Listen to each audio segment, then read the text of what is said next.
So, I wanted to come on and talk about a couple things here. Um, Republicans are starting this committee. So remember, Kevin McCarthy became Speaker because he uh, uh, gave concessions and caved to the holdouts in the Republican House Freedom Caucus. So one of these concessions they got, which I'm surprised Kevin McCarthy is not really on board, but he had to be, although he's just there, like whoever can give him power, that's what he'll do. Um, but one of the things that they got was to create this new committee to go after the intelligence community and to investigate them for abuses of power since at least the beginning of time 2012, 2013, but even 2015 when Donald Trump came in and they started spying on Carter Page. They started spying on the Trump campaign. Hillary Clinton spied on the Trump campaign, and so on and so on, right? And there's a lot of things where the Democratic Party and the FBI worked together in many instances, like this congressman that we're talking about will go over.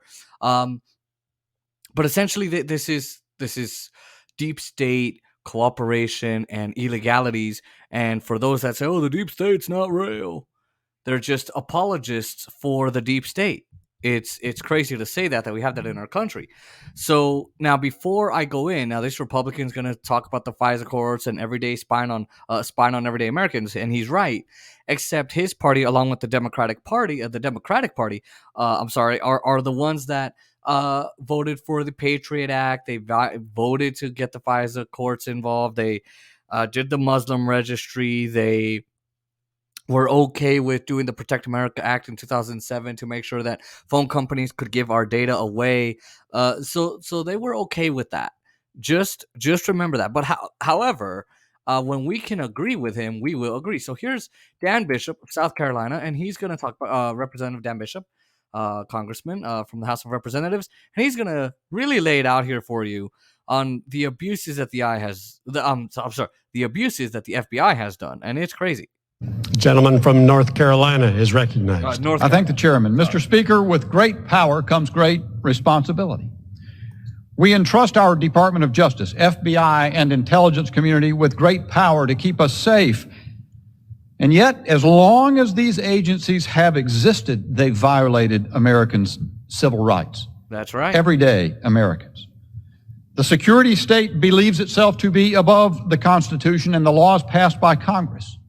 Or perhaps the belief is only tacit. It is aware only of power, not authority, power. The FBI spied on Frank Sinatra, John Lennon, Dr. Martin Luther King Jr., and Muhammad Ali because they were national security threats. Celebrities, jazz singer.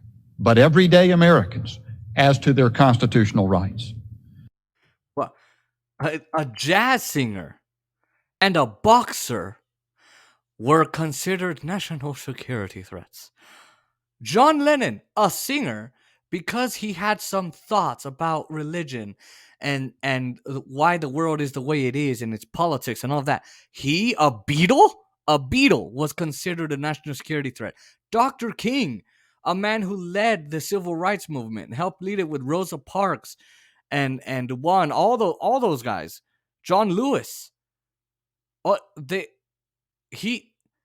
He was just trying to get equal protection under the law. He was just trying to give people their rights, the rights of every American, their constitutional rights, the rights that are expressed in the Declaration of Independence of the life, liberty, and pursuit of happiness and justice and all of that. That's what Dr. King was trying to do. And he was trying to allow African Americans, Hispanics, Asians, Native Americans, white people, everybody the right to vote. And the FBI saw that as a national security threat. And they also helped assassinate Malcolm X. The intelligence community abused power to spy on presidential candidates, a sitting president, and members of Congress and their staffs.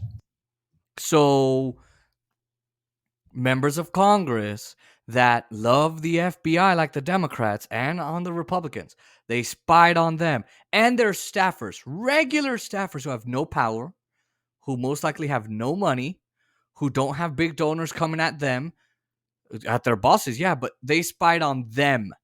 Incredible.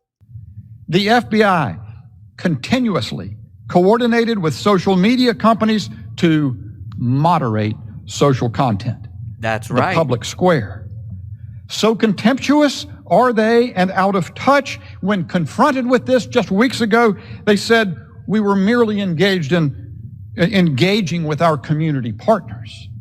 Now that's false. They weren't just engaging with community partners. They were spying on everyday law-abiding citizens of this country. Law-abiding countrymen and women of this commonwealth, of our country, and they were abusing the power that has been vested in them by the Constitution and by the Congress. They are supposed to use their authority to keep this country safe, and instead they abused their power. That's what they did. Not merely engaging with their partners, their community partners. That's a lie. Leading up to the 2020 election, the FBI worked hand in hand with Twitter and Facebook to silence the Hunter Biden laptop story. That's right. You could not. I tried it. You could not post the article. Like, we can share a link, and then you guys click on the link on Twitter, Facebook, Twitter, and Instagram. Like, if I share my Substack on there, people can do that. Our Substack here at the show, because we have an entire staff, not too many, but hey, we couldn't do that. Twitter and Facebook, especially Twitter, censored us, and we were not allowed to do it. So we had to tweet passages from the articles just to get around it. So, amazing. And excuse the background noise, they don't care that I'm filming. Concealment from everyday Americans. That's They've right. continued to censor and silence criticism of COVID policies and vaccine mandates to the harm of everyday Americans. They ignore the science, they ignore the rules, they ignore actual medical advice, they ignore ethics. You were fired if you didn't get that thing that goes on your arm right here. I don't know what the name is. You were fired, you were demoted, you were kicked out of school. They ignored your religious constitutional rights, among other terrible things. You were censored. I can't even say the word I can say C-19. I can barely say that. I can't talk about any of this because I'll get shut down. They've already shut me down for videos I did on that thing that shut us down for 2 years. I don't know what it's called. Maybe you guys can say it in the comments. Maybe they'll censor those too. I don't know. But they did that. They absolutely did that. And you still can't talk about the benefits, the risks, who it's really for, who it really helps, do the extra things that go on your arm, the boosters, do they work? I don't know. You can't say it. I can't even talk about it on here. In 2013, the former director of the National Intelligence, James Clapper, lied to Congress about the NSA collecting data on millions of Americans, yet he's escaped a reckoning. The NSA spied on groups including Human Rights Watch and Amnesty International and other NGOs. FBI contractors conducted thousands of searches on NSA databases. The intelligence community spied on journalists and political opponents in clear violation of the First Amendment. Now he's being interrupted. That's not all just illegal. It's un-American. That's right. And it cannot continue. The government's massive surveillance apparatus is well documented, but there's still much more that we do not know. We owe it to the American people to reveal the rot within our federal government and cut it out so that it can no longer harm everyday Americans. Mr. Speaker, today we're putting the deep state on notice. We're coming for you on behalf of everyday Americans. I yield back. That's right. I wonder if I'm supposed to disagree with it because he's a Republican.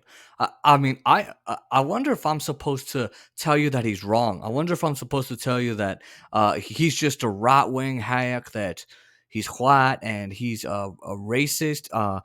He's a racist. He's a xenophobe. He's a homophobe. He probably is all of those. I don't know. I mean, considering which party he is aligned to, the Democrat. By the way, Joe Biden is too. Just saying that. They want me to tell you he's anti-gay, anti-trans. He's every name in the book: Islamophobic, a Russian agent, a Trumper, a right-winger, a neo-Nazi, a Nazi. Any name. So but I guess I'm supposed to disagree, but I don't. I completely agree with everything. And they worked with Christopher Steele and the Steele dossier and the Hillary Clinton campaign, who paid for the Steele dossier, through Fusion GPS, who paid for the Steele dossier, to work with Christopher Steele, and then the FBI continued investigating it, even though it wasn't real. And Rod Rosenstein, he also continued it, and all of that. Appointed a special counsel. They did a phony Trump investigation, a Russia investigation. Russiagate was a lie. So the FBI has been doing all of this. Your tax dollars, okay, ladies and gentlemen, your tax dollars have been going to these abuses of power. And I'm sorry for the background noise, but that's what's been going on. That's it. And they're probably going to come out and say that I'm a conspiracy theorist. I'm probably going to get that in the comments. Last week, I was told that Putin loved me. That's what I was told last week, by the way. So, yeah, incredible. Let's see what these Republicans do. Kash Patel says, go after the money, follow the money. It's the money, Lebowski. That's what it is. And I'm just hoping that they do investigate it. I'm not sure what else they can do, but let's hope they can put them on notice.